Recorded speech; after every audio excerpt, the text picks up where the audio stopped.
Today, I'm going to talk about how I 10x my income in 2 months using these biblical principles. And that may sound wild, but I met my business partner right after he donated a house to our ministry. So I was running a ministry helping ladies out of trafficking. He donated a house.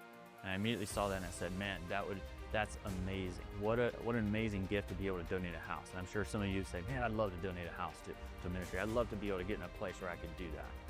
Well, because of that moment, because of the interactions afterwards, I was able to see massive success and acceleration in my business. And here's how. Me and him immediately took over a business. I started talking to him, learning how he's doing everything, and I got inspired. We took over an auto glass shop. It was doing around $500,000 a year. We immediately, within 2 months, doubled the pace, okay, to hit $1 million, okay?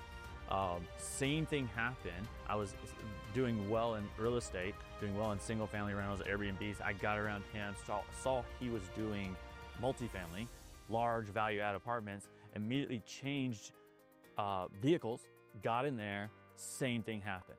Okay, so now instead of working with thousands, I'm working with millions, right? And making millions. So instead of making thousands and making millions. The big thing here, okay, number one, seek wisdom above everything else. And this, you think about, how do I network better? How do I get around people like that? It stems from the place of being rooted in how do I seek wisdom above all else. The Bible, the scripture is very clear that wisdom should be sought after more than just about anything, right? You should seek wisdom above all else. And here's the thing. In fact, I want to share, a quote I just heard from a multi-millionaire that it's done really well. He said, the difference in the top business leaders, the top 1% of business leaders and the bottom 99%, it is not a superior market advantage. It is a superior information advantage. So it's not some, they were born with it. It was not some kind of luck or whatever. Now, I will say there may be an aspect of God's blessing or luck, but it is more so that they know things that other people don't. It's not their market position, it's their information position. They understand things, they learn things. So, number one thing, go after wisdom. And here's the thing, I want to share a story. There's two lumberjacks, both work 8 to 5, trying to cut wood, trying to hit their quota and how much wood they cut.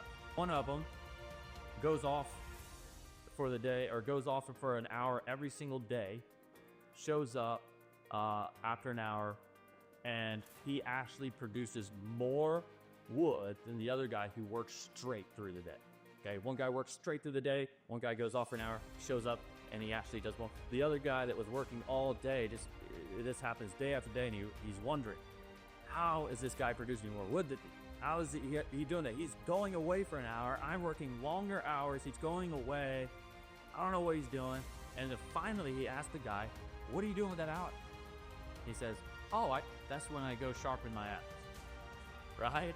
So he's going and working less, but he's sharpening his axe, and that is the key, okay? So what are you doing to go sharpen your axe? Wisdom is the key to that. Preparation is the key to that. Who are you in the room with? That is what makes the difference, okay? Number two, biggest principle here, okay?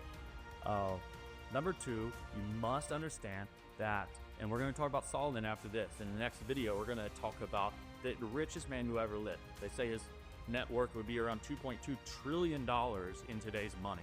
King Solomon. And we're going to break down his story in just a little bit, or in the next video. But number one thing, God-centered versus business-centered, or even family-centered, or self-centered, whatever that is for you. The world wants to tell you it's better that you focus on yourself, or focus on family as the priority, or focus on all this stuff, and that's fine. I get it. Totally get it. Some of you are watching this think, I just want a better life for my family. That's my key driver. I promise you, if you flip this and say, no, my key driver is God-centered versus family-centered. Look at this. This is my little girl right here. Ayla said, hey. You said, hey? This is my little girl. So she came running in here. She's not supposed to be here. But this is, I believe, just a moment, because it's exactly what I'm talking about. Would it be better for you to sleep more, right? Because we're thinking about optimization in terms of business. I want to make sure I'm able to optimize for my business and to be able to see it accelerate the most. And I want to double down on my time.